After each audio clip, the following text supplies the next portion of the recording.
hello.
Hey, hello.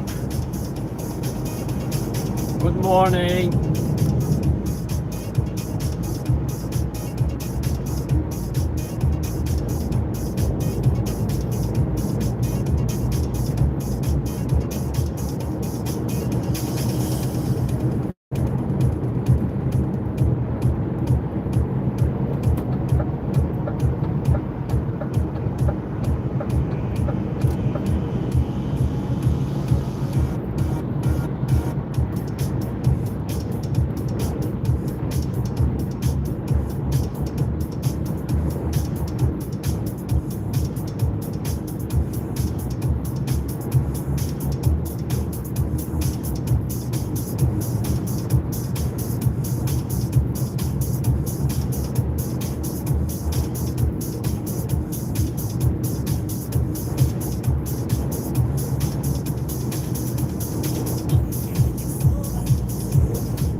Thank you.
so much, but it's I mean, it's easy for me to speak about it now. And Figured out a good one for you, Dries, by now. Buy Bitcoin. Sure. He's been thinking about it since 4 episodes what he would tell himself when he was younger. Welcome to episode 47 of our podcast. Today we've got someone who's pretty much on everything in racing.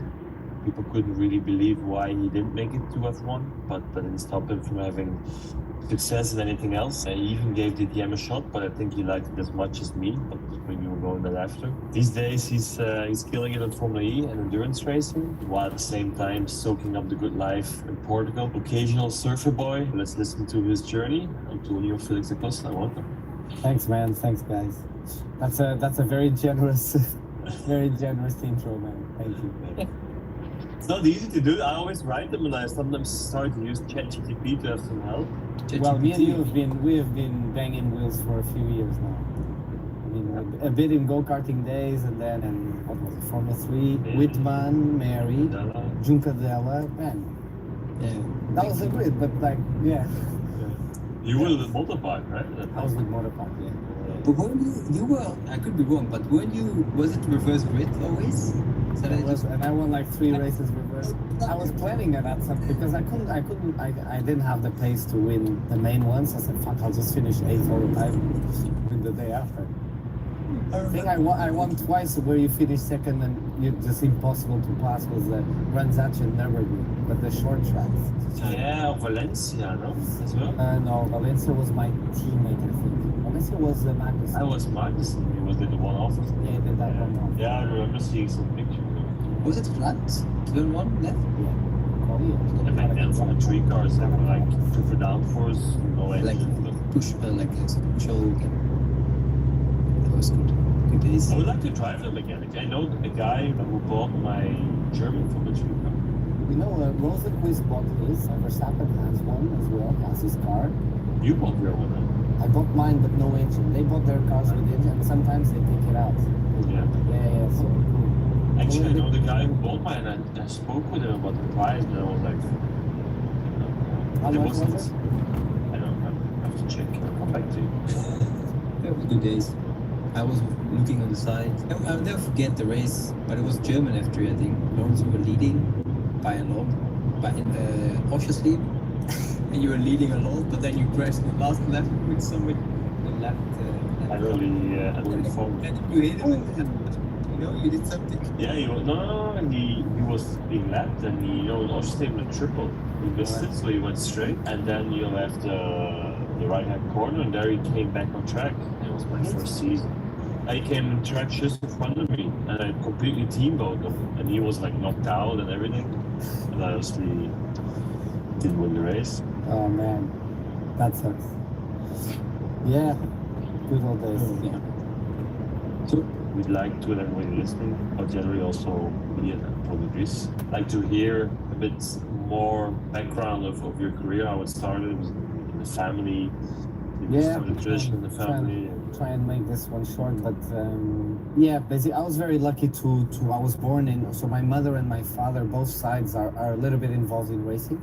You know, my mother's brothers, so my uncles, to this day, they are the only trio as brothers to race in Le Mans. It's never been done before. And my yeah, I remember like picking them up at the airport and whatever when they were coming back from the race. The whole family was there. It was a cool thing. I was super young. And then on my father's side, so my granddad was the CEO of Castrol in Portugal. So not involved in racing directly, but you know, F1 was racing in Portugal. The event was his and whatever. So yeah, I got super lucky that I was born into the industry, and then at some point I got given the shot to have a go myself, and I just never stopped. You know how it is. Like sometimes people ask you in what moment did you decide to become a racing driver? But when we start so young and you know, you get quite good at it. It's never another option. You're in school, but you're thinking about the next race. When's the next test? When's the next? So it was never not an option. And, you know, I got very lucky, obviously, that my family could support the first few years. As we all know, it's an expensive sport. And then it gets to a point where, you know, we were able to find a little bit of sponsorship and maybe, you know, finance a season up to 150 grand, 200 grand. And with 200 grand at the time, you could do a lot. Yeah. A lot. Now you do nothing. not even go-karts. So that's a different discussion that we should maybe talk about. And then I got to a point where Red Bull picked me up after Formula Renault days, and they picked me up, and that was really what made my career escalate quickly, and I became a Red Bull Racing F1 reserve driver for 5 years. I was racing for them in like Renault World Series, which is like F2 or whatever, and doing good, winning some races, fighting for championships. And I signed the deal to go and race in F1, and then last minute it got kind of, the paperclip got kind of ripped out, and I lost my seat. Well, the seat was never mine officially, but I kind of lost that chance to Kvyat. And at the time it was very down, very, very down, very frustrated, very sad. It's, fuck man, I did my suit, I did my seat, I did everything. I did a test with them, and I have it all here. And I didn't know that it was actually. I know you were very close to F1, but I didn't know that. So the way I have no regrets. Like Red Bull gave me a career, so I will never say bad things. But the thing is, when you have nothing else, their contracts are not amazing contracts for a youngster, but they're better than nothing, and they're giving you a shot in F1. And if you're good enough, like Max, like Carlos, like these guys who were a product of the junior team, then you can work yourself towards a proper contract. I was mentally ready for that. The thing is, like, that contract was a 5-year deal, not great, making a little bit of money, but also it has a little clause where at any point in time they could make you a reserve driver, and the salary was the minimum wage in the UK, so 20 grand a year. So that's what I got thrown into that. So I thought I was going to be racing in F1, and then all of a sudden I'm doing sim work for some tests here and there, making $1,500 a month. But it was hard with that money to live abroad and all of that stuff. So and that's when I got into Formula E as well, and they put me in DTM as well. So they never fired me, which was very nice from them.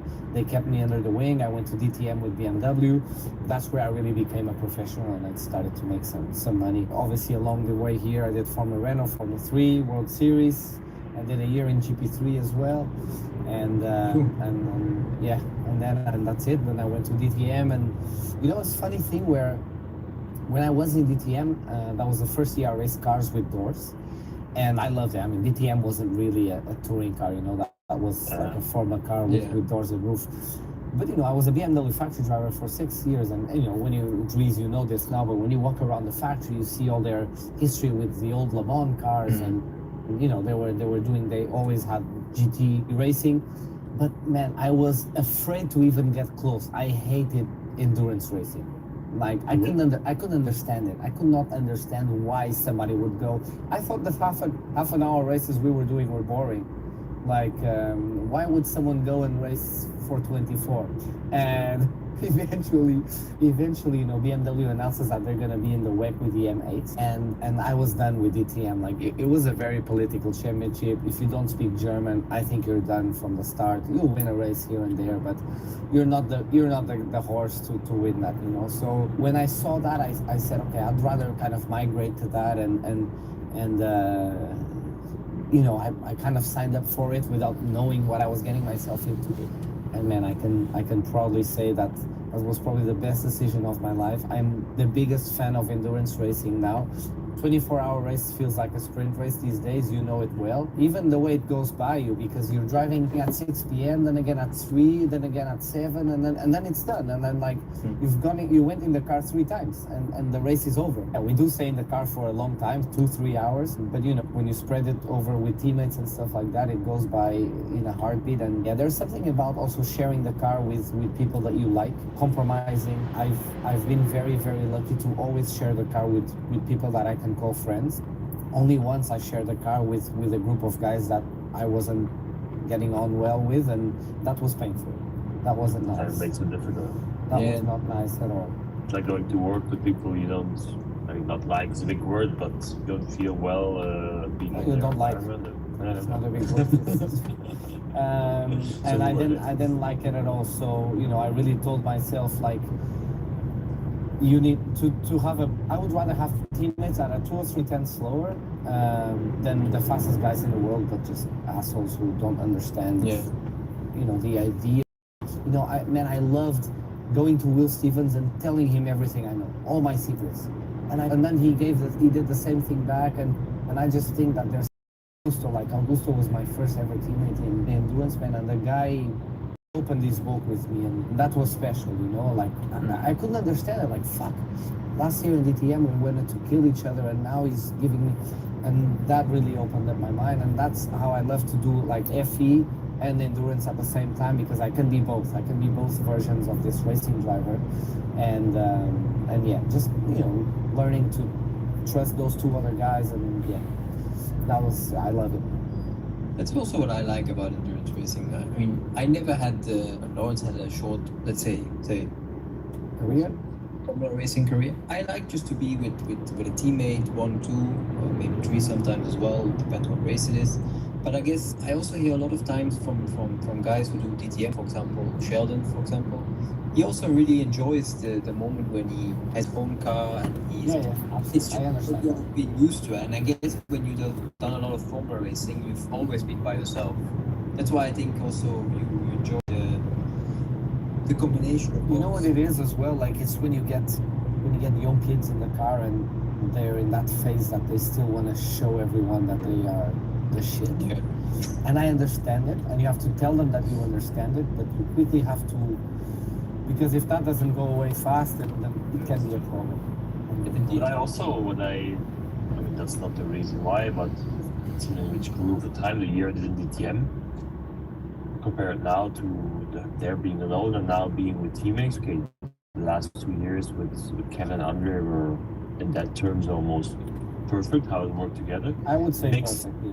Makes life so much easier because you can, we all have sometimes a bad day or don't do everything perfect, and if you work well together, that guy has that idea, I have that idea, he's good at this, and when you are able to combine that and you trust each other, you can achieve something Man, I think you're really cool.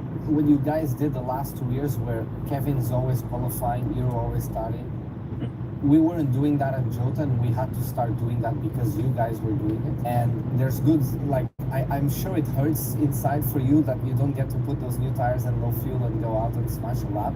It's been 2 years now where you haven't done a proper qualifying, I would say. Yeah. But man, it doesn't matter. At the end of the day, you're standing on the top of the podium with your trophy and with the title in the back. So that's the long picture that that people need to Yeah. try and understand. And this, I think we've had our days to do our volleys and do our this and do our that. Now it's time to cash in, get the trophies as much as possible, and that's it. no, it's true. That's also where you mentioned, right? It's when you have the young guys coming in that you also quite early have to tell them, guys, look, we're here all together. It's not a one-man show. How do you do it, Dries? Do you guys you split qualies a little bit, no? In young levels.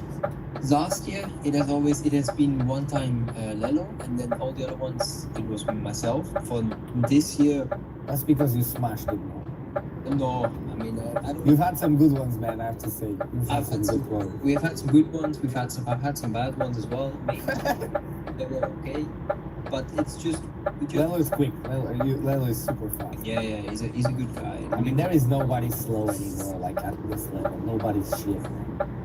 No, we're all quite close, and that's good, and that's nice as well. If you have a weak point, it's difficult to manage it to race with. But we were all fast, and we just arrive during the weekend. Who's feeling good? Who's feeling not good? Because at the end of the day, like Lawrence also mentioned, we all sometimes also have a bad weekend, and it's maybe one has it more often than the other one, but it should also just be feeling. If you feel good, go ahead, and shouldn't be any problem. That's how I was doing it before, and I think I like that. But the thing is, when you have a guy like Kevin that knows the car so well, has done new tires a million times, like how am I? If I'm doing 2 qualies a year, how is anyone supposed to beat him? It's not doable. You know what I mean?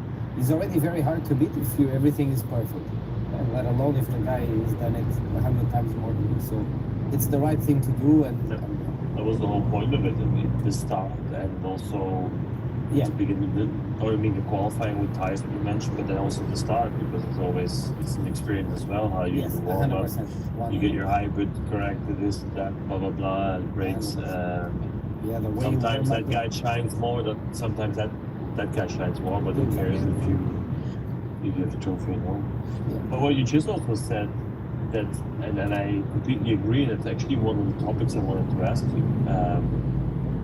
At this level, what we're doing, okay, for sure, you have great drivers, and sometimes maybe there's one driver which is always a little bit better than the other, but most of the time, we are all capable of doing great things. But it depends, and this is difficult for people from the outside sometimes to understand. It depends on how you feel, how your confidence level is, how you actually feel with the car, if you feel well appreciated with the team sometimes, because some are sensitive to that, and sometimes, you know, it rolls by itself for a year, and then the other year it's the other guy, which is sometimes going to be intense quicker. And I wanted to ask you, how do you feel about that? Because, for example, last year I think you had a very good example of it. The beginning of the year was maybe not the easiest, and then you went on to almost win every race in a row, which you've done a couple of times in your career. I think that you get into a groove and then you just win like 5 races in a row, back to back to back to back, which nobody else understands and is able to do. Yeah, look, man, I think the first thing, and the day I hang up my boots, and if I stay in the racing industry, is how to be a boss. And when I say how to be a boss, it's how to be a team principal or our bosses. And I'm not talking about Porsche specifically, it's just, I would say it's a general way. Everybody's got a boss, everybody's got targets to meet and whatever, so I understand everybody's under pressure. But in BMW, for example, this is a great example. These guys are not there anymore, so I won't get in trouble. But we were doing Nordschleife, and we had these target lap times we had to follow for BOP, blah, blah, blah. You still do that today, Yeah, I know. But then the rain